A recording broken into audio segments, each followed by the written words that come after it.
ही देश दोगलापन दिखा रहे थे। एक तरफ तो ये कहते थे कि अफगानिस्तान में शांति आनी चाहिए, हिंसा कम होनी चाहिए, और दूसरी तरफ ये तालिबान से बातचीत कर रहे थे। तो ऐसे में भारत ने इन दोनों का भी इलाज कर दिया है। सबसे पहले हम तालिबान वाली खबर पर चलेंगे। दरअसल आपको पता ही होगा कि इस समय हेरात शहर पर कब्जे को लेकर तालिबान ने पूरा जोर लगाया हुआ है।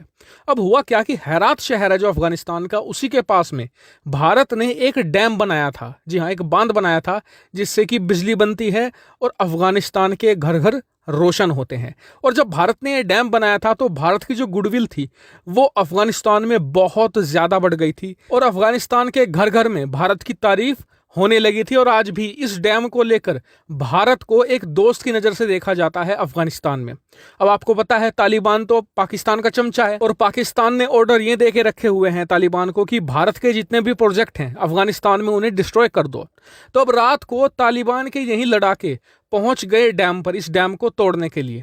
लेकिन सही समय पर अफगानिस्तान की थल सेना पहुंची और अफगानिस्तान के लोग पहुंचे। ये सबसे बड़ी बात है, अफगानिस्तान के लोग हाथ में AK-47 जो हथियार जिसे मिला लेकर पहुंच गए।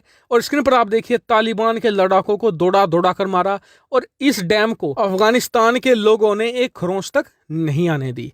खैर, इस सब की रिपोर्ट आज सुबह अफगानिस्तान के विदेश मंत्री ने भारतीय विदेश मंत्री को दी कि जी ऐसे ऐसे करके आपके जितने भी प्रोजेक्ट हैं तालिबान उन्हें डिस्ट्रॉय करना चाहता है। अब भारत ने कहा कोई बात नहीं, शाम तक रुको, इनका इलाज हम करते हैं। और भारत ने इलाज ऐसा किया कि स्क्रीन पर आप देखिए तालिबान ने अब से कुछ देर पहले ही बयान दिया है कि भारत के जितने भी प्रोजेक्ट हैं अफगानिस्तान के अंदर हम उनकी सुरक्षा करेंगे, हम उन्हें सेफ गार्ड करेंगे। फिर आप कहेंगे कि अचानक से तालिबान नाचने क्यों लगा भारत की धुन पर। तो मैं आपको बताता हूं भारत ने ऐसा किया क्या है। तो देखिए, सबसे पहले मैंने आपको परसों भी बताया था कि भारत इस समय संयुक्त राष्ट्र सुरक्षा परिषद यानी कि UNSC का प्रेसिडेंट है। भारत के हाथ में पूरी पावर है कि किसी भी मुद्दे पर हम संयुक्त राष्ट्र में प्रस्ताव ला सकते हैं।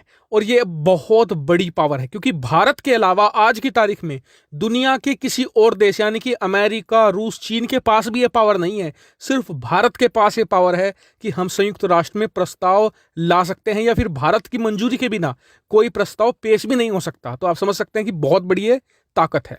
भारत ने इसी ताकत का इस्तेमाल किया।